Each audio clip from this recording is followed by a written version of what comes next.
Hello मायू। Myra नहीं है, मैं हूं गीतांजलि। और वो डांस कंपटीशन के वेन्यू पे क्यों नहीं पहुंची? ठीक तो है ना? मायरा ठीक है, अभीरा हॉस्पिटल में है अभी। अभी हॉस्पिटल में? मैं बताता हूँ गीतांजलि। रुकिए, मुझे बताइए मायरा आपके पास है तो फिर उसके कंपटीशन का क्या होगा? गीतांजलि, अभीरा हॉस्पिटल में है और तुम्हें अभी भी कंपटीशन की पड़ी है। तुम एक काम करो, खुद स्टेज पर चढ़कर डांस कर लो। मायरा नहीं आ रही है। अभीरा हॉस्पिटल कैसे पहुंचे?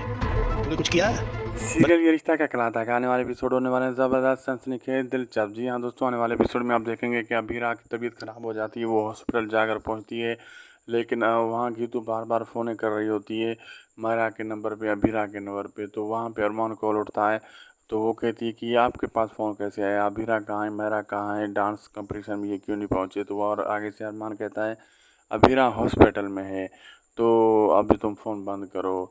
तो आगे से गीतू कहती है तो फिर डांस कंपटीशन का क्या होगा, मैरू क्यों नहीं आ रही। तो आगे से अरमान कहता है तुम्हें शर्म नहीं आ रही होती, वो हॉस्पिटल में पड़ी हुई है अभीरा, और तुम डांस कंपटीशन के लगा हुआ है, तुम ऐसा करो, तुम खुद ही डांस करना शुरू कर दो वहाँ पे। तो वो बहुत गुस्सा करता है अरमान वहाँ पे। तो फिर दादू भी बोलता है अभी गीतू को, तुमने कुछ किया है क्या भीरा के साथ, वो हॉस्पिटल कैसे पहुंची है, तुम मुझे बता सकती हो। अब आगे देखना मज़ेदार होगा कि क्या गीतू ने ये सब कुछ किया या किसी और ने अभीरा के साथ।